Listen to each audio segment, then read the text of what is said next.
एक सेकंड, आशुतोष बोलिए, आपकी बारी, बोलिए।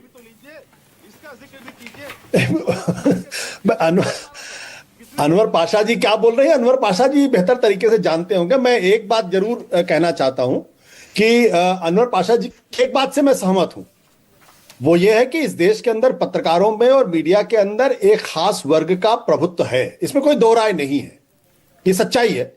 और इस पर काफी रिसर्च भी हुई है और उस रिसर्च में खुलकर सामने आया है कि आज भी हिंदुस्तान के मीडिया में बहुत छोटे स्तर पे, संपादक तो शायद ही कोई दलित हुआ होगा, संपादक तो शायद ही कोई बड़े बड़े पद पे पहुंचा होगा जो पिछड़े तबकों का है।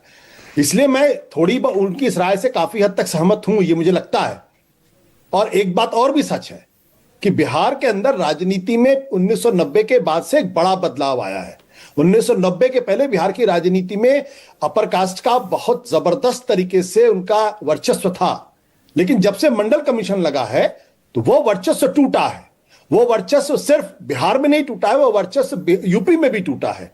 और अगर आप देखिए तो यूपी के अंदर मायावती 4 बार मुख्यमंत्री बनी, मुलायम सिंह यादव मुख्यमंत्री बने, अखिलेश यादव मुख्यमंत्री बने, और तकरीबन 20 साल के बाद वहां पे भारतीय जनता पार्टी 2017 में उनकी सरकार बनी, वो भी अपर कास्ट ठाकुर नेता योगी आदित्यनाथ की। तो ये जो बदलाव आया भारत की राजनीति में, वो बदलाव बड़ा बदलाव है। मुझे लगता है कि अनवर पाशा शायद उस ओर इशारा करने की कोशिश कर रहे होंगे। और इसमें जहां तक मीडिया के बारे में बातचीत कहना, तो हम सब आते, हम लोगों की चमड़ी काफी मोटी है, उनकी बातों को बहुत ज्यादा बुरा हम नहीं मानेंगे उस बात को। आशुतोष, नहीं, अगर आप ये इशारा कर रहे हैं ना आशुतोष, जैसा अनवर पाशा भी कह रहे हैं, मैं ये मान के चल रहा हूं कि वो ये आरोप लगा रहे हैं कि मीडिया ने हमारे साथ नाइंसाफी की। तेजस्वी यादव हाल में एक इंटरव्यू में ये आरोप लगा भी चुके हैं कि मीडिया हमारे साथ नाइंसाफी करता है, दिखाता नहीं है, गलत नैरेटिव बनाता है। अगर वो ये कह रहे हैं कि 90 से 2005 के राज को बार बार जंगल राज और उसकी सच्चाई या दूसरा पहलू ना दिखाया गया हो, तो मुझे समझ में आता है। लेकिन आपने अभी इशारा किया आशुतोष कि मीडिया में पिछड़ी जातियों के या SC/ST के लोग नहीं हैं, कम हैं। आप मानते हैं ऐसा क्या वाकई, और इसकी जरूरत है क्या? मीडिया में भी ऐसे लोग होने चाहिए क्या? क्या आरक्षण होना चाहिए मीडिया में? जाति के आधार पर भर्ती होनी चाहिए? सवाल आरक्षण का नहीं है, सवाल आरक्षण का नहीं, सवाल इस बात को लेकर यह है कि उनकी मौजूदगी बहुत कम है, ये सच्चाई है।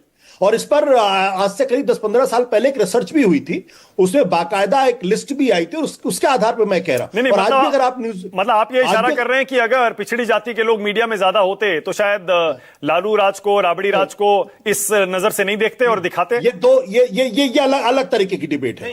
अब देखिए, कभी भी 1990 से लेकर 2005 के बीच में इसमें कोई दो राय नहीं कि बिहार के अंदर कानून व्यवस्था की स्थिति बहुत खराब थी। इसमें कोई दो राय नहीं। इस बात को अनवर पाशा जी भी मानेंगे, इस बात को सत्यप्रकाश जी भी मानेंगे। कानून व्यवस्था की स्थिति बहुत खराब थी, इसमें कोई दो राय नहीं। खुलेआम वहां पे हत्याएं हुई हैं, खुलेआम वहां पे राजनीति की जाती, इसमें भी कोई दो राय नहीं। लेकिन 2005 में जब वहां नीतीश कुमार जी के नेतृत्व में सरकार बनी, तो यह नीतीश कुमार जी की जिम्मेदारी के अगले 20 साल के अंदर वहां कानून व्यवस्था की स्थिति बेहतर हुई भी थी, इसमें भी कोई दो राय नहीं।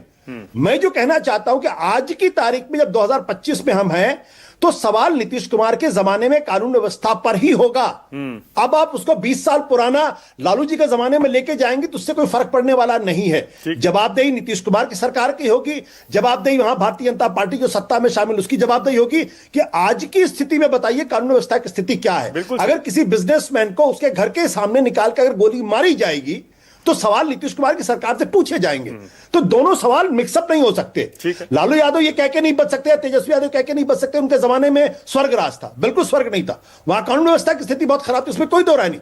और नीतीश कुमार के आने के समय में वो कानून व्यवस्था की स्थिति में बदलाव भी हुआ है, यह भी सच्चाई है। लेकिन आज अगर हम ये उसके लिए लालू प्रसाद यादव को जिम्मेदार ठहराएं, उस वक्त के किस्से बताएं, तो उसका कोई अर्थ नहीं है, क्योंकि आज उनका जजमेंट इस बात पे होगा कि पिछले 20 साल में बिहार की कानून व्यवस्था की स्थिति में क्या किस हद तक सुधार हुआ है और क्यों खुलेआम हत्या हुई है। बिल्कुल सही है। ओके।